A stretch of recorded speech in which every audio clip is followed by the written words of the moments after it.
Boleh kenalin diri dulu aja Farhan, silakan. Ya, perkenalkan nama saya Muhammad Farhan Aziz. Saya lahir di Serang 28 April 1998. Saya anak pertama dari 3 bersaudara dari pasangan Haji Alhamidi dan juga Hajah Nur Aini. Farhan udah berapa lama tinggal di kota Serang? Dari lahir, tinggal di Serang. Lahir di Serang, sampai umur 25 sekarang masih di Serang. Kalau boleh tahu, dulu Farhan sekolahnya di mana aja, Dulu sekolah SD di SD Al-Azhar, Kaujon. Lalu lanjut di Pondok Pesantren Darul Qalam 6 tahun, SMP SMA. Lalu kuliah S1 jurusan akuntansi di Universitas Brawijaya, Malang. Dari tahun 2016 sampai tahun 2021. Dan di tahun 2021 sampai 2022, Alhamdulillah berkesempatan untuk kuliah jurusan Master of Public Policy di The University of Edinburgh, United Kingdom, Inggris Raya, dengan beasiswa LPDP. Ada pengalaman menarik selama kuliah di Inggris yang bisa diceritain nggak Farhan? Ya, mungkin pengalaman saya pas di pesantren itu cukup jauh dengan pengalaman di luar negeri ya, terutama di dunia barat, di Inggris. Dan waktu itu ceritanya kan kalau di pesantren mungkin ya, kita kan biasanya sangat patuh dan juga sangat sopan, menjaga etika adab dengan ustadz-ustadz ataupun ustazah di sana. Jadi 6 tahun itu digembleng untuk menjadi orang yang sangat berkarakter. Dan itu ternyata tidak selalu sama dengan yang ada di Inggris. Karena contohnya nih ya, kalau kita di pesantren itu biasa kita pakai Pak Ustadz, terus cium tangan lah, apa kan, dan lain sebagainya. Itu banyak banget praktik-praktiknya. Dan pas di Inggris uniknya itu kalau manggil nama sekalipun profesor udah tua itu pakai nama aja. Contoh dosen saya namanya Johnson Klassen. Suatu hari saya pernah bilangnya itu pakai profesor. Dia marah, he gets angry. He said, "Do not call me professor. I don't need that title." Jadi dia pengennya langsung Johnson. Gitu. Jadi kayak saya di situ harus beradaptasi dengan kok perasaan susah gitu. Karena di 6 tahun di pesantren sudah harus seperti itu gitu loh template-nya. Dan sekarang pas ketika kuliah di Inggris tidak bisa seperti itu. Dan memang kalau misalkan berinteraksi dengan orang-orang luar di sana sangat luas, nggak kayak yang mungkin di pesantren. Itu yang mungkin kita cukup culture shock, dan itu jadi insight lah buat saya ketika kuliah dan tetap bisa kembali antara pesantren dengan dunia luar gitu. Belakangan ini kesibukan Farhan tuh ngapain aja, Ya, jadi saya sekarang mengelola salah satu perusahaan keluarga yaitu PT Farhan Abadi. Di situ saya bertanggung jawab sebagai direktur, mengelola perusahaan konstruksi, ada juga teknik dan juga rental mobil atau transportasi yang sudah kita kelola, terutama saya pribadi di tahun 2021. Dan selain itu saya juga aktif di kepengurusan Partai Demokrat, DPC Partai Demokrat sebagai wakil ketua di sana, bidang penelitian dan pengembangan, pelatihan dan lain sebagainya. Jadi kita berkutat di 2 kegiatan tersebut. Atau misalnya kalau ada agenda sosial, ya kita ikut-ikut lah ke masyarakat atau misalnya ke konstituen akhir-akhir ini. Wah, Kak Farhan sibuk banget ya. Udah nikah belum sih Farhan? Belum nikah. Belum nikah, masih umur 25. Farhan kan sekarang nyalek di DPRD Kota Serang ya. Boleh ceritain alasannya gak Farhan? Jadi itu gini, kan saya itu memang dalam perjalanannya sering merantau ya, dari semenjak SMP sampai kuliah S2. Dan setiap kali saya pulang ke daerah asal saya, tempat kelahiran saya, di situ saya melihat kok sepertinya perubahannya kurang signifikan gitu. Saya pulang dari pesantren, oke lah, kota Serang masih gini-gini aja mungkin karena masih baru. Terus saya pergi ke Malang. Terus saya pulang lagi, oh sepertinya masih kayak gini juga, mungkin masih baru juga.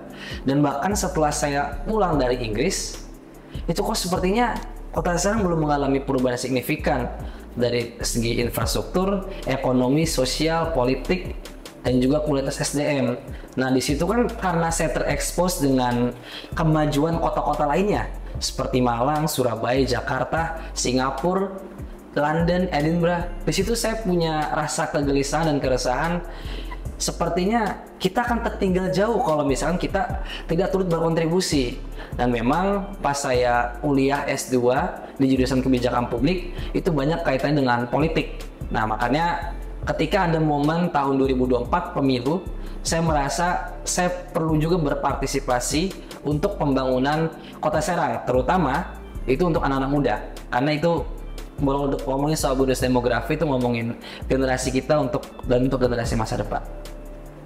Sebagai caleg DPRD Kota Serang, Farhan mau nawarin gagasan apa sih buat masyarakat Kota Serang? Gagasan ya, gagasannya mungkin banyak, cuman mungkin yang paling penting dari DPRD itu kan Dewan Perwakilan Rakyat. Nah, kita pengen membalikan unsur perwakilan tersebut ke ranah DPRD. Jadi biasanya bahasa simpelnya, kalau masyarakat punya aduan, dia harusnya ke dewan.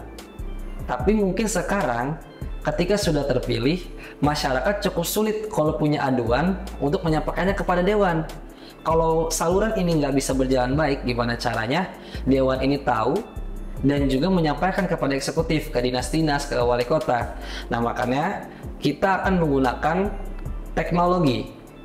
Salah satunya apa? WhatsApp Verified. Jadi dari WhatsApp Verified itu kita punya akun resmi dari DPRD Kota Serang untuk menampung seluruh aspirasi masyarakat Kota Serang. Tapi tidak hanya dalam bentuk WhatsApp, kita bentuk sistem bot yang mana sudah memiliki admin, dan ketika masyarakat pengen mengadukan aduan, dia akan diminta untuk mengisi NIK terlebih dahulu, sehingga kita bisa tahu validitasnya. Oh, ternyata masyarakat Kota Serang bagian mana.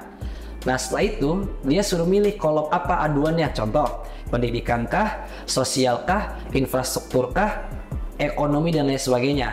Sehingga kita bisa ngeklasterisasi ada masalah apa aja sih di Kota Serang. Nanti karena gini loh, ketika sudah dikumpulkan masyarakat beradu ke kita, ke dewan, kita bisa memakai AI, Artificial Intelligence, untuk mendeteksi apa aja masalah yang paling rumit, masalah yang paling sering diadukan oleh masyarakat Kota Serang, sehingga itu bisa menjadi prioritas. Nah, tidak hanya itu, dengan teknologi, ketika masyarakat sudah mengadu, dia akan mendapat sebuah nomor kendali, sehingga dia itu punya kemampuan atau punya akses untuk melihat progres aduannya sampai mana.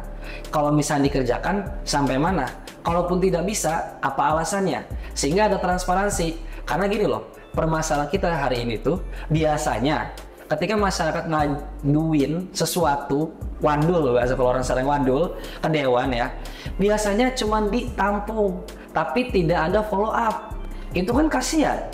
Jadi nggak ada transparansi, tinggalin pula. Sehingga dengan sistem ini masyarakat punya informasi yang utuh dan berimbang antara masyarakat dengan perwakilannya di dewan. Jadi itu yang mungkin gagasan yang paling penting menurut saya, agar seluruh aspirasi secara efektif, cepat tanggap, dan juga berorientasi pada hasil, apa dampaknya, apa perubahannya kalau misalnya ada aduan, sehingga kita bisa menciptakan meaningful participative governance di Kota Serang. Terakhir nih Farhan, ada yang mau disampaikan nggak buat dulur-dulur Farhan di Kota Serang? Ya, dulur-dulur Kota Serang, dulur-dulur Farhan. Jadi saya Farhan, insya Allah mencalonkan sebagai anggota DPRD Kota Serang. Saya ingin menyampaikan bahwasannya pemilu ini adalah agenda untuk memperbaiki tatanan kehidupan kita di Kota Serang. Sehingga hal yang paling saya tekankan adalah kita perlu untuk berpartisipasi aktif di pemilu 2024. Caranya apa? Yaitu pertama kita ketahui terlebih dahulu calegnya, calon perwakilannya, dari dapil mana, siapa orangnya, rekornya apa. Dan saya sebagai pribadi menawarkan ke dulur-dulur semua, Bapak Ibu sekalian, Akang Teteh, adik-adik, saya sebagai warga asli Kota Serang dengan pengalaman mungkin lebih banyak di luar Kota Serang, terutama di negara-negara maju, saya ingin mengabdikan hidup saya untuk masyarakat Kota Serang melalui yang pertama ini jalur legislatif. Saya memiliki gagasan, saya memiliki record yang teman-teman bisa pertimbangkan, Nah, jikalau itu baik bagi Bapak Ibu semua, tolong didukung dan sampaikan kebaikan ini kepada seluruh keluarganya, kepada seluruh koleganya yang ada di Kota Serang. Karena kita juga perlu untuk meneruskan kebaikan. Dan kalau ngomong pemilu, kita tidak hanya ngomongin diri sendiri, tapi juga masyarakat pada umumnya, terutama masyarakat yang dari kaum lemah, kelas menengah ke bawah, kelas informal, dan lain sebagainya. Jadi slogan kekeluargaan gotong royong itu ada dalam pemilu, dan terutama dari Bapak Ibu semua, dari Dudu semua, dari AKBP semua. Jadi saya tunggu dan izin saya untuk berpartisipasi aktif di pemilu 2024 sebagai calon wakilmu di Kota Serang. Oke, cukup.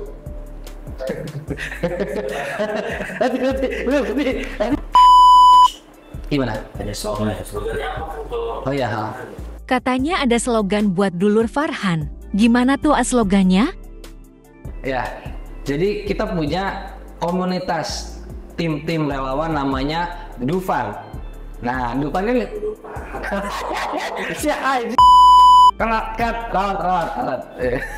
rawat guys, rawat. Jadi namanya lagi lanjut ya. Jadi namanya Dulur Farhan. Nah, kita ini punya jargon. Kalau misalkan kita bilang siapa kita, terus kita bilang Dulur Farhan. Dulur Farhan menatap masa depan. Nah, jadi kalau ditanya kenapa seperti itu, ada artinya. Jadi kalau misalkan kita bilang siapa kita, Dulur Farhan. Kenapa gayanya kayak gini? Karena kita ingin menjadi dewan yang melayani, bukan dewan yang sok-sokan dalam tanda kutip. Karena kita adalah wakilmu di parlemen. Jadi pertama ada unsur melayani, terus pas bilang Dulur Farhan menatap masa depan. Kenapa gitu? Karena Kota Serang ini punya masa depan yang harus kita benahi bersama. Sehingga saya mungkin akan menjadi frontliner bersama dulur-dulur semua. Kita bangun Kota Serang yang jauh lebih baik dari sekarang. Kita hadirkan tempat yang baik untuk generasi-generasi selanjutnya. Itu dia. Dulur Farhan. Tepuk tangan dong.